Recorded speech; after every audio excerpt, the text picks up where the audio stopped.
Bienvenidos a Tesauro, la educación libre en el marco institucional. Yo soy Claudia Herrera, fundadora de Tesauro, y en este video vamos a platicar sobre el diálogo. Este es el primer video de la tercera serie que se llama Los elementos de la educación libre. Bienvenidos.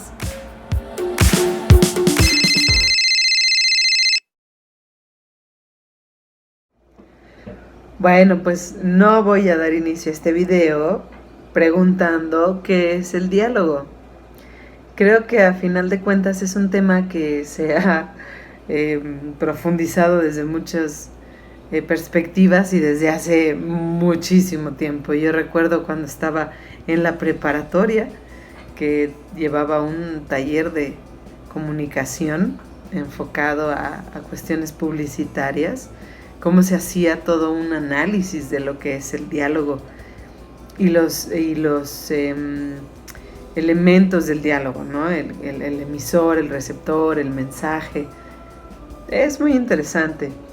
Sin embargo, no es mi idea hacer un análisis en este video con respecto a qué es el diálogo, sino dar por un hecho esta visión más actual respecto al diálogo, que es lo que permite la creación de comunidad, de lo que la esencia de la diversidad, incluso de la democracia, ¿no?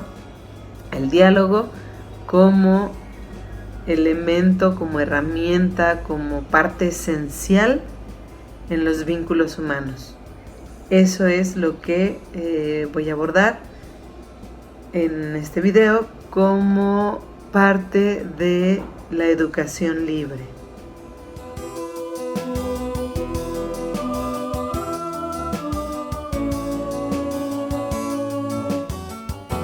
El diálogo, en el contexto de la educación libre, es el vehículo sobre el que se mueve todo.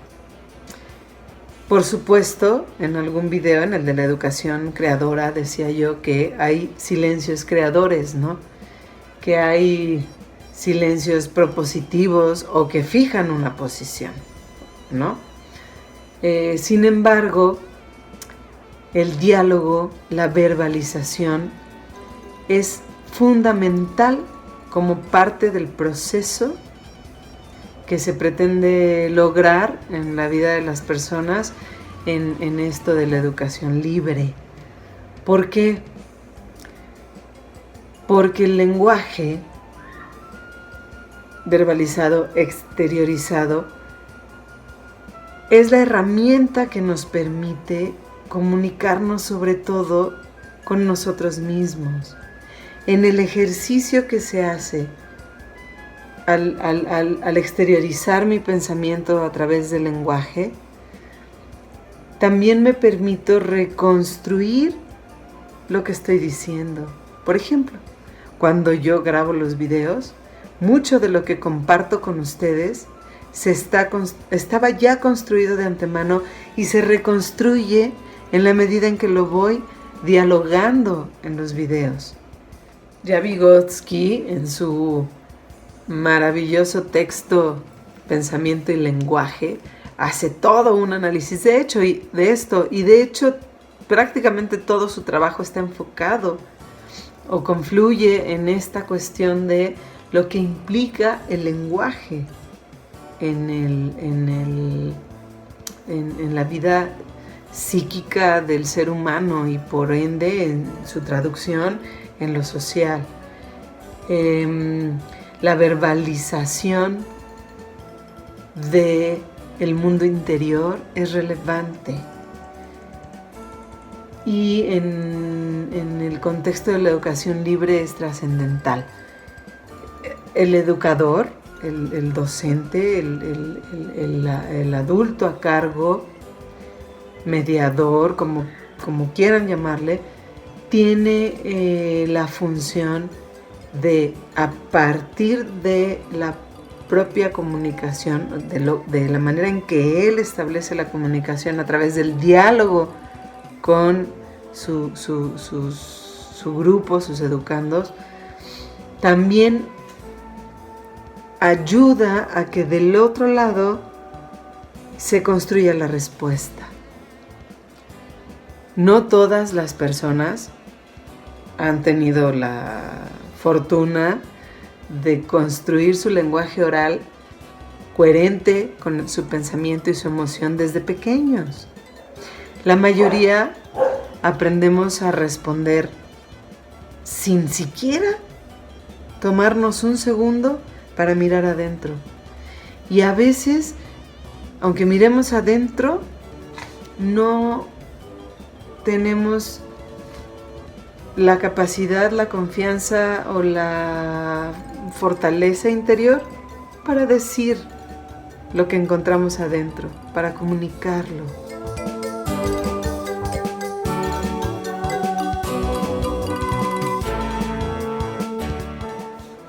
Sin embargo, siempre es posible construir esta comunicación hacia afuera, ejercitar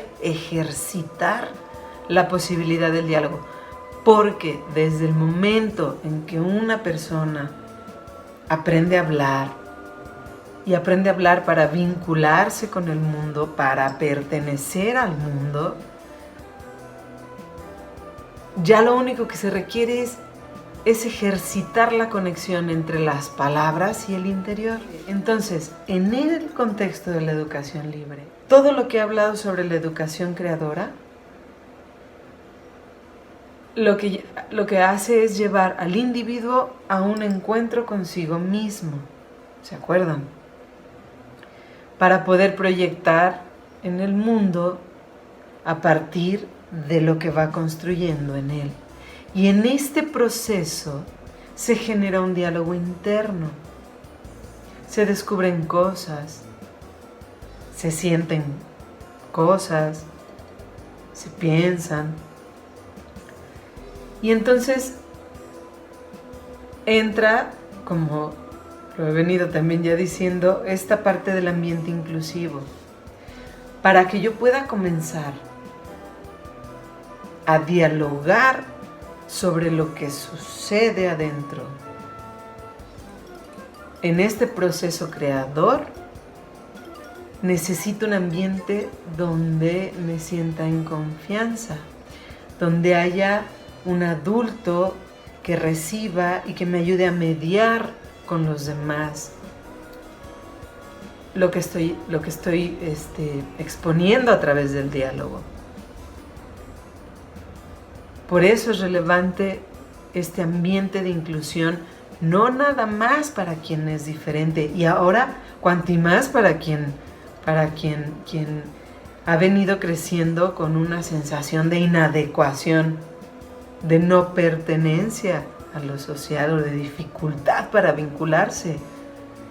Las escuelas harán maravillas o haremos maravillas en muchas áreas, pero lastimamos mucho a quienes no logran insertarse, ¿no? Por una dificultad para aprender, para relacionarse, para contenerse, para lo que sea. Y en estos casos y en muchos otros, el diálogo se convierte en una herramienta para encontrar un lugar en el mundo. Por lo menos en mi núcleo más cercano, ¿no? En mi grupo social, escolar, es relevante.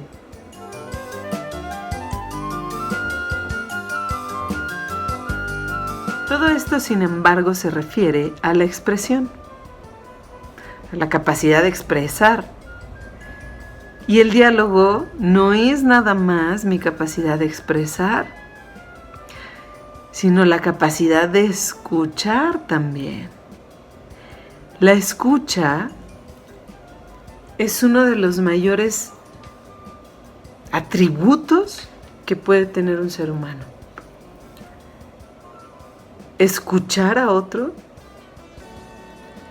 es relevante y puede ser trascendental en la vida del otro. La necesidad de sentirnos escuchados al verse satisfecha, puede ser un regalo inigualable en la vida de una persona. Entonces, en el diálogo no es nada más el expresar y todo lo que pasa conmigo cuando expreso, que es muy importante, poder estructurar y poder compartir para romper esto que Erich Fromm llamaba la separatidad, ¿no?, del ser humano. Es esencial. En la medida que me doy, me conecto, ¿no? Me acompaño de los otros. Pero la escucha, el poder decir ahí te va y ahora a ver viene, y abrir mi mente y disponerme a recibir el discurso del otro, acompañar el discurso del otro. Eso es relevante. Y ahí entra una mezcla de esto que es lo inclusivo, con lo que comentaba yo acerca de la educación moral y el desarrollo del juicio moral en el video anterior, ¿no?, en el último de la segunda serie. Aprender a pertenecer a una colectividad en la que no soy yo el único protagonista, pero que al mismo tiempo sí me siento recibido. Y aquí el papel del docente es fundamental. Aprender a mediar una convivencia en la que todos son importantes para todos. Entender que de lo individual surge lo colectivo y que lo colectivo, aunque dentro de la psicología social, por ejemplo, o de la sociología, se ha cuestionado mucho esto de sustantivizar, ¿no?, de hacer un sustantivo de cuestiones como el colectivo. En este caso sí se presta porque al escuchar al otro sí se crea, al recibirlo, también se va creando una opción distinta a la que se había puesto a discusión quizá en un inicio, ¿no? Y bueno, esto último ya entra en los terrenos del siguiente video, en el cual estaremos hablando del consenso. Hasta aquí vamos a dejar la cuestión del diálogo, nada más haciendo énfasis en que tiene que ver con esto de la construcción del interior a partir de la exteriorización, utilizando el lenguaje como vehículo, y de la escucha, la relevancia de la escucha en este proceso, y el papel del docente como intermediador y constructor de un diálogo que permita realmente construir la colectividad. Bueno, pues eso fue todo por esta ocasión. Recuerda que en los comentarios del video encuentras los enlaces a nuestras redes. Y nos vemos en el próximo, donde estaremos hablando sobre el consenso. Hasta la próxima.